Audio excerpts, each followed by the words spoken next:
Bon, Vincent Prété, bonjour. Bonjour. Directeur associé du cabinet Innovathlon Consulting.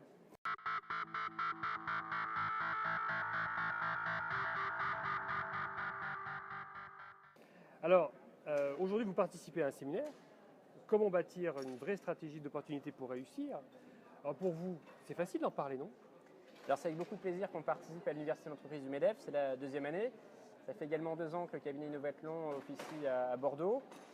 C'est une société que j'ai créée en 2011 et qui ouvrira son premier bureau en dehors de Bordeaux à Marseille fin octobre. La thématique de la journée, c'était effectivement la question de changer de regard pour une stratégie du succès. Ça nous a semblé intéressant de réunir un panel d'intervenants sur la question de la stratégie, traité d'un point de vue assez opérationnel autour de plus précisément comment saisir des opportunités. Donc pour traiter ce dossier, on a réuni donc des intervenants aujourd'hui, mais aussi en amont. Donc on a fait une petite étude là, qui est disponible sur notre site web. Alors je ne sais pas si on verra le QR code sur la vidéo. Néanmoins, donc, ça nous a semblé intéressant de faire intervenir une start-up bordelaise qui s'appelle Azendoo, une petite start-up d'une quinzaine de personnes qui, en partenariat avec Box et Evernote, 2 sociétés américaines, est en train de conquérir les États-Unis et la Chine. Donc il nous donne un premier éclairage sur comment une petite société à Bordeaux peut conquérir le monde. Ensuite, un éclairage de la part de la société Colisée Patrimoine, qui donc est 100 fois plus grosse, c'est 2600 personnes, une société qui a démarré plutôt dans l'immobilier, qui aujourd'hui est dans la gestion d'établissements de maisons de retraite, maisons de soins, qui lance des services dans le numérique et se développe en Chine. Donc c'est un sujet intéressant aussi, voir comment une société de 2500 personnes est encore en capacité de saisir des opportunités. Nous avions après le témoignage de Vincent Lassalle qui témoignait au nom du groupe EDF. Donc là, on est encore 100 fois plus gros. On est au niveau de 150 000 personnes au niveau mondial.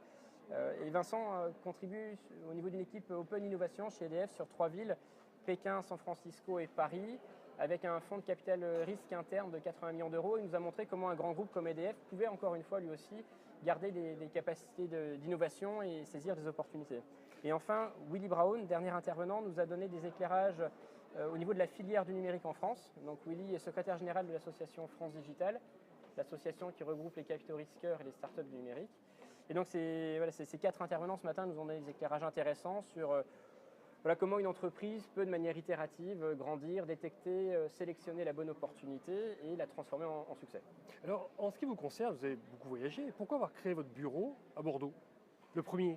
Alors ça, c'est une raison éminemment personnelle. Après 12 ans de parcours, d'abord dans la création d'entreprise à Paris, où j'ai lancé une société de conseil en stratégie, puis j'ai fait notamment une introduction en bourse dans un groupe de sociétés high-tech sur la technopole de Sophia Antipolis.